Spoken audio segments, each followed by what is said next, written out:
Welcome to the next afternoon session. Our next speaker is Miroslav Šedivý. He will talk about your name is invalid.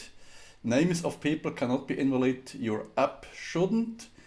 And he will mention many things, I guess, about these wrong names. So, okay.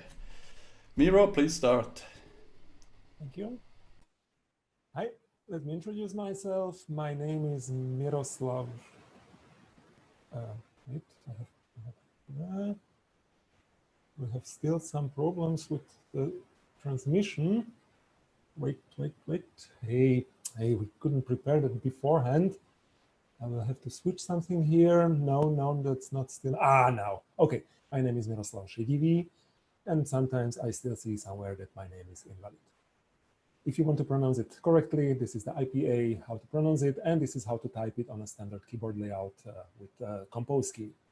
I work at Zolute GmbH here in Karlsruhe, and if you would like to see the region with the best German wine and the best French beer, come to see us to Karlsruhe. We do a lot of great stuff with Python and other open source technology.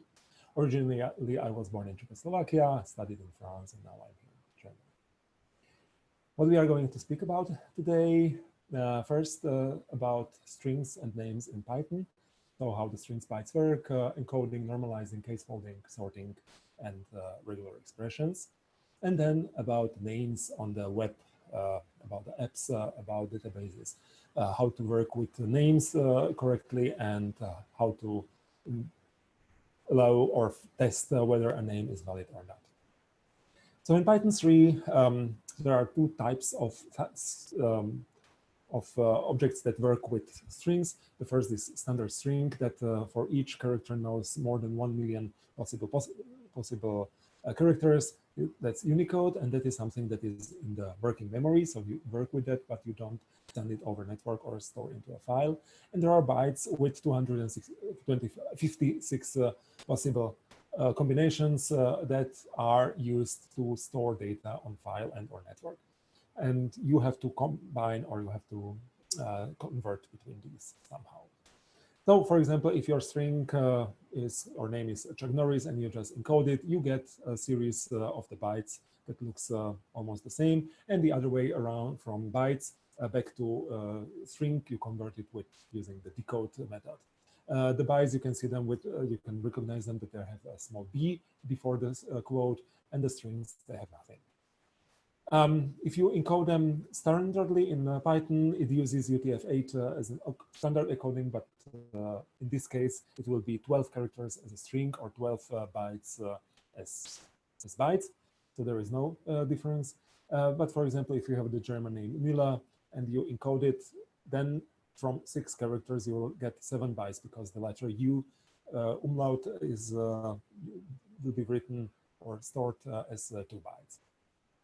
Yeah, if you have a Chinese name, this is not a name, this is ni hao, so simple hello in Chinese. From 2 Chinese characters, in UTF-8, it will be stored as 6 bytes. There are other encodings. UTF-8 is relatively the newest one, although it is over 2 decades old. There is ASCII, that is around since many dozens of years. If your name is Chuck Norris, of course, you can be encoded in any encoding, and actually you are the one who decides about the encoding.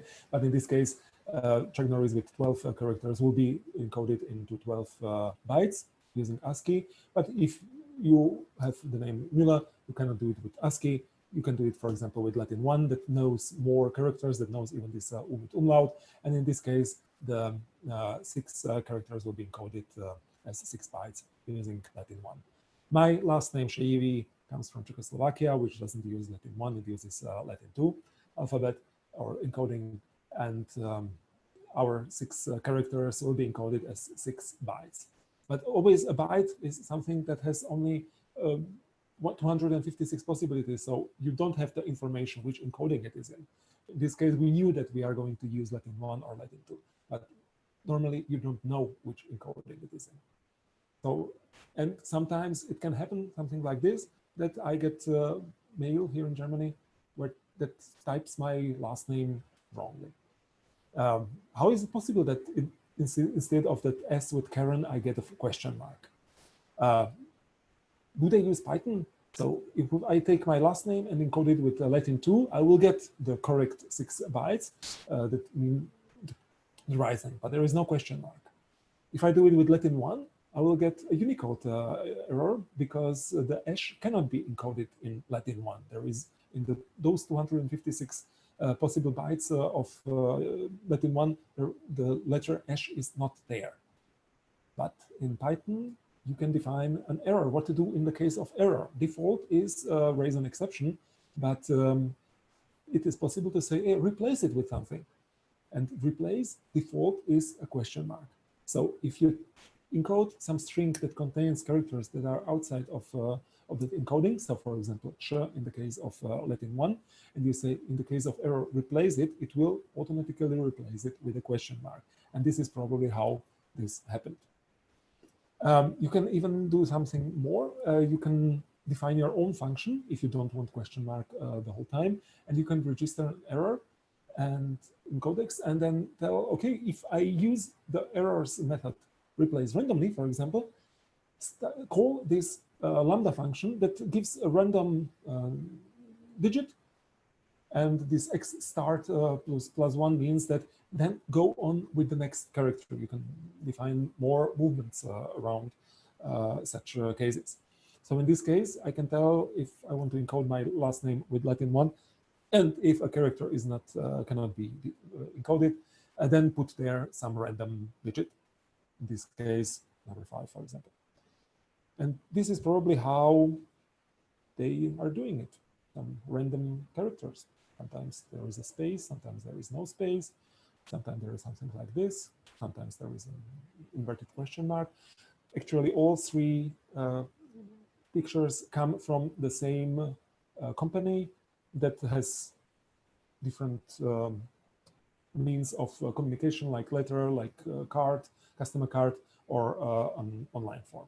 Although I have entered it correctly in the web form when I signed up for their service.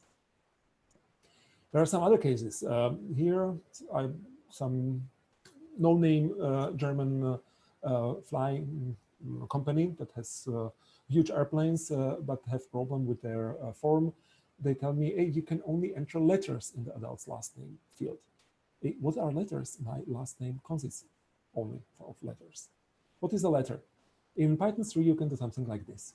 You can give the variable the name that is not pure ASCII, that consists of other characters.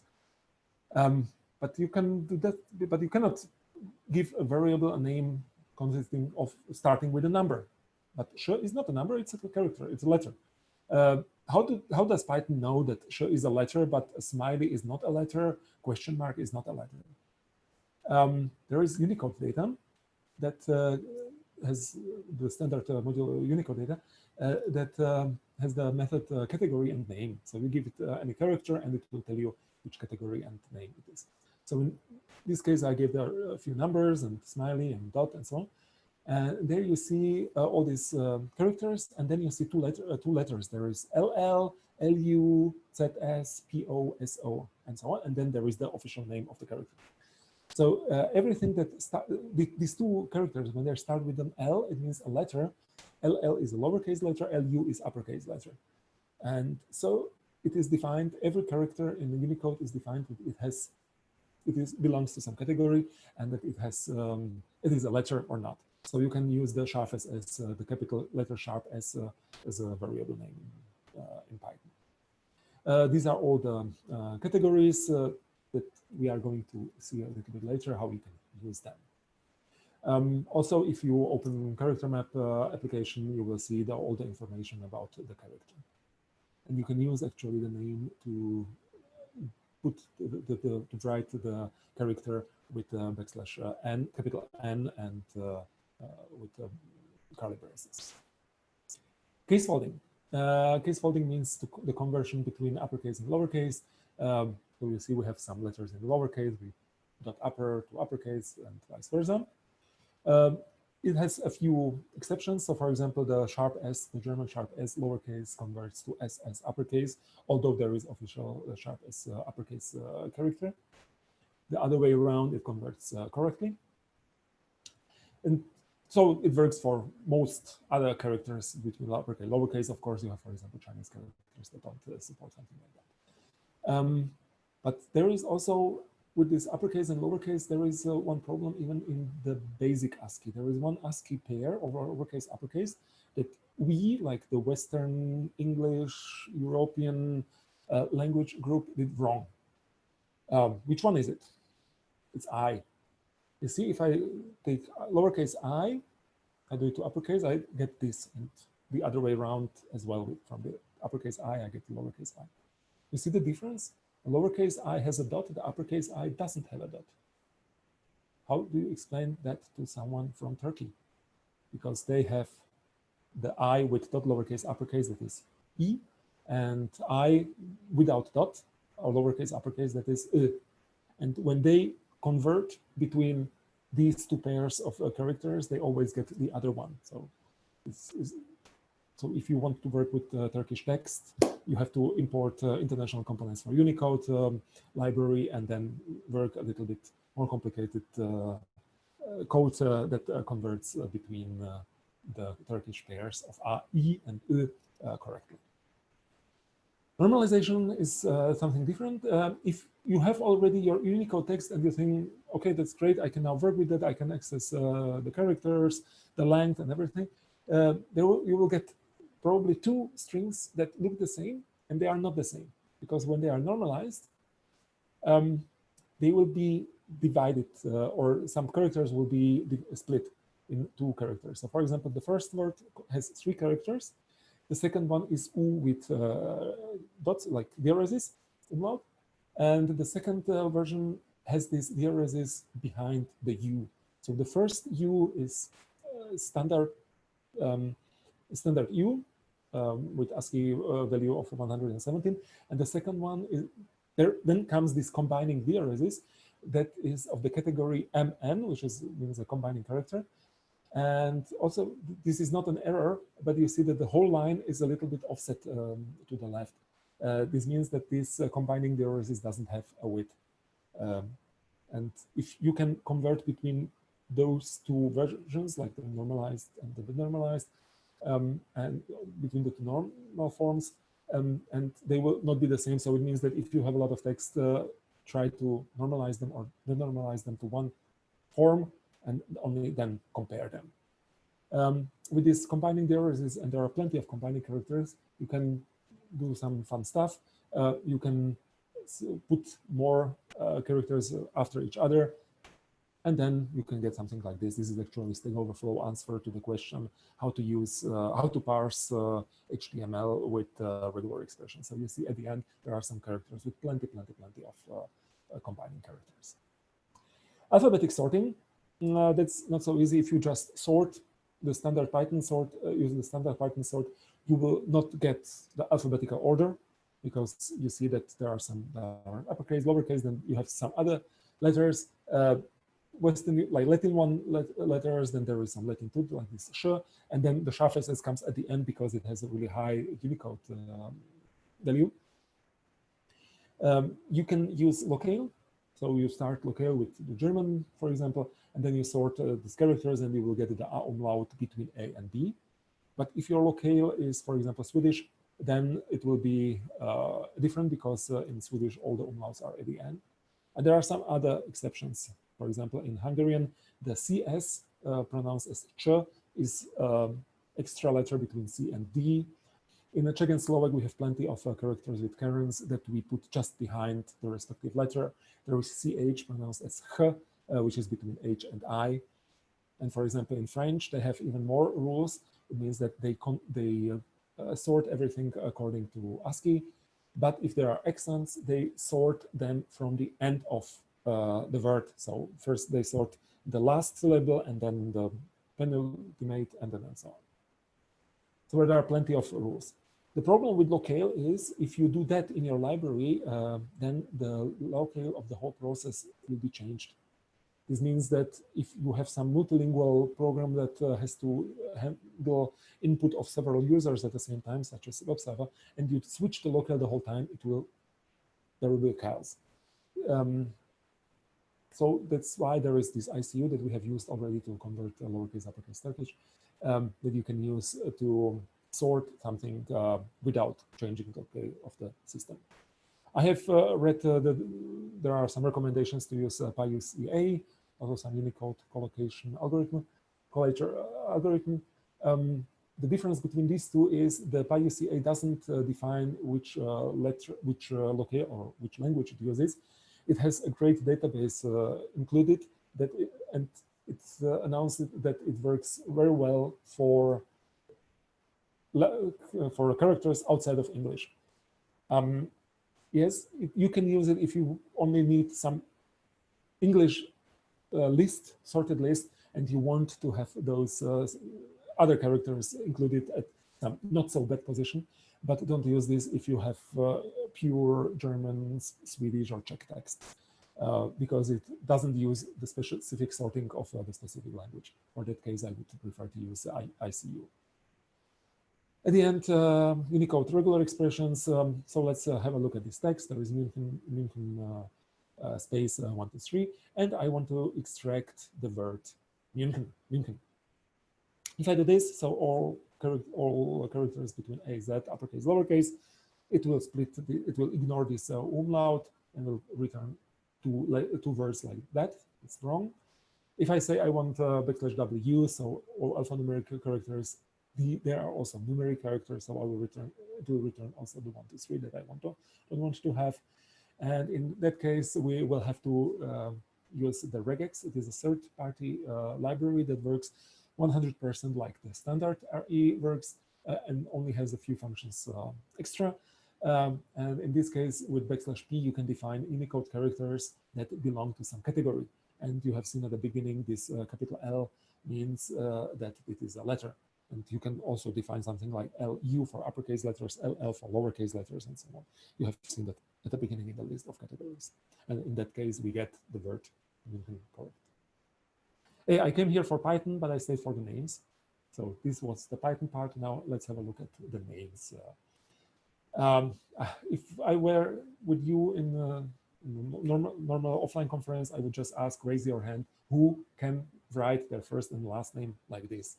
I don't know how many of you can write it later in the discussion, but probably, okay, I can tell my first name, Miroslav, my last name, Šedivý. But maybe some of you have something like a middle name or something like patronymic or metronymic surname in like in Portuguese or in Swedish, in Spanish. There is last name, first name in many Asian languages or in Hungarian. There is name number if we have some popes or queens or kings here. Or there is some simple name. And there is also something like the name of the father and that you are a son or a daughter of the father. So, for example, in Icelandic, if your name is Sigurd Johansson, your father was Johan, it means that you have to use or work with these names a little bit differently because Sigurd Johansson doesn't mean that it's a Mr. Johansson. There is no Mr. Johansson. Sigurd Johansson is Sigurd or Mr. Sigurd Johansson. And you will find them in the phone list, phone book, you will find them as S, like Sigurd Johansson, and not as J, because they don't sort their names according to this patronymic name or the name of their family. Of course, there are plenty of von und zu und van der, de, and so weiter, and so on, in different languages, and many times you just don't know whether to put it together with the last name or first name or somewhere in the beginning and how to sort them. Yeah, of course, some doctors, in some languages, the doctor becomes the part of your last name. So how to do it correctly? Actually, if you ask for a name, just ask for the full name. Right, let someone write their full name, and then you can ask how they should call you. So for example, Mr. T, he says, oh, my first name is Mr., my middle name is dot or period, and my last name is T. And then even if you can write it correctly, you will sometimes get an error message like, hey, please enter characters from the European character set only. This happened in Germany. my last name, Šedivý, is not far away from Germany, from Czechoslovakia. Sorry, what's European character set? And the same service, a few pages later, please enter a full valid name. They didn't want to accept my name, and my name is valid. So the names of people cannot be valid. So if you work with names in some forms, don't assume anything. Don't put random limit on their length. Minimum, maximum, there is no minimum, there is no maximum. So for example, Pippi Langstrumpf, Logstocking, her name is like this. Or character Rogor from Gutenberg, this was some German minister a few years ago. His name even appeared on Wikipedia with a typo, and even he didn't see that there was a typo. Don't use stop words. So if it's a stop word or like rude word in your language, it can be a perfect word in another language. All family members don't have necessarily the same name. So for example, all the male members of my family are Šedivý, all the female members of my family are Šediva.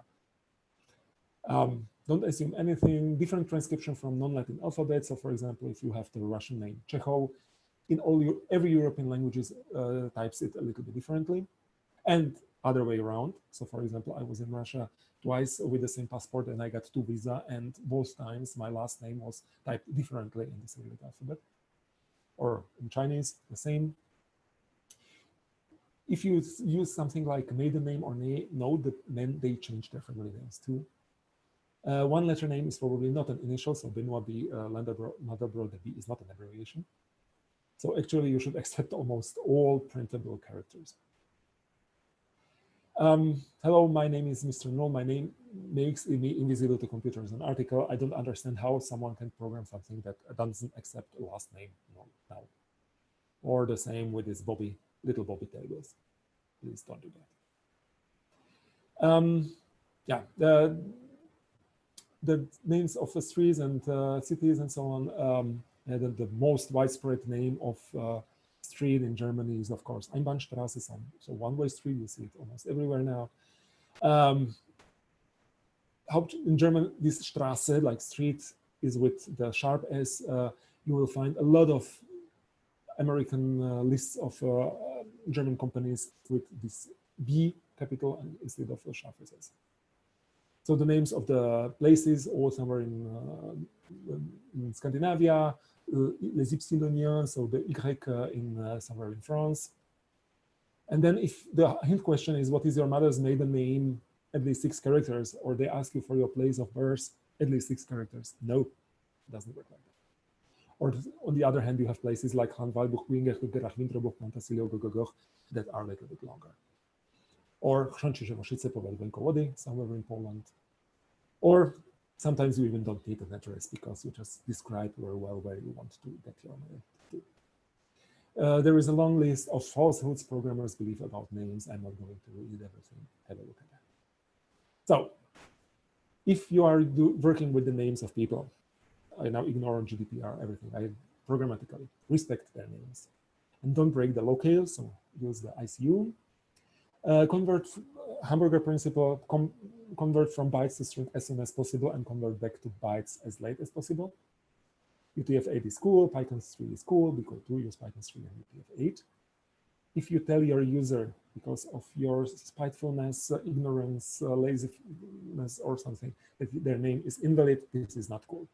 There is a Twitter account, your name is valid. It's not is invalid, it is your name is valid because there is a limit on the characters. Twitter that will maybe where your case can appear if you do something like that. So don't do that. Be nice. That's all. Thank you very much.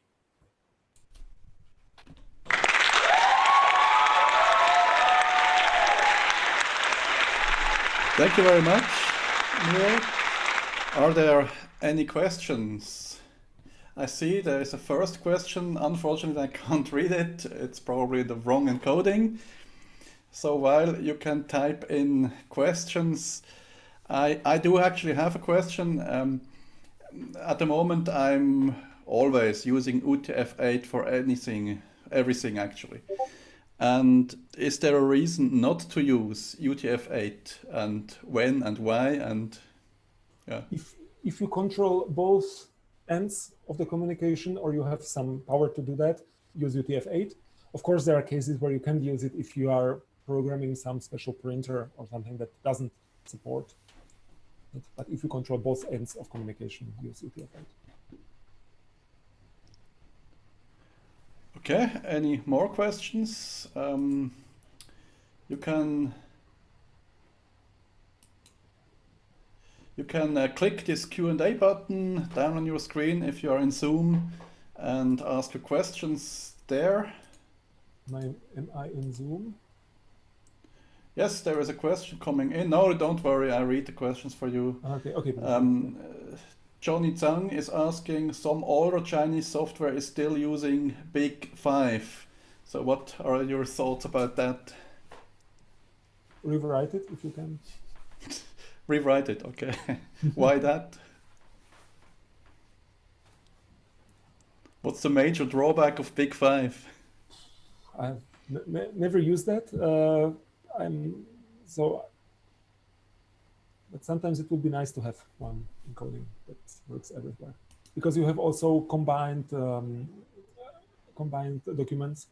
In my case, I have also used some Chinese characters within European and Cyrillic and so on. So it's nice to have, if you want to have multilingual documents, anything. Anyway, you need something that works for everything.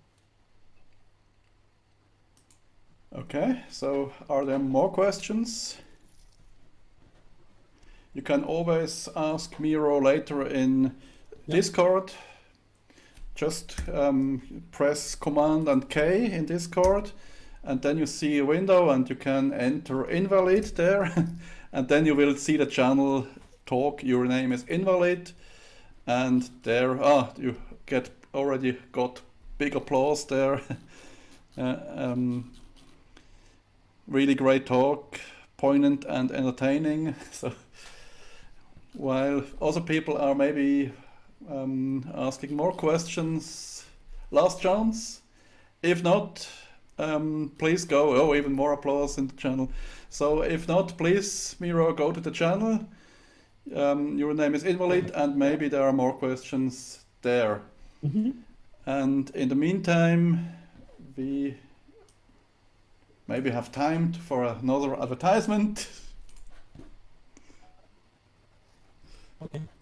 Bye. Thank you. Thank you again, Miro. Oh, it's applause. Second wave.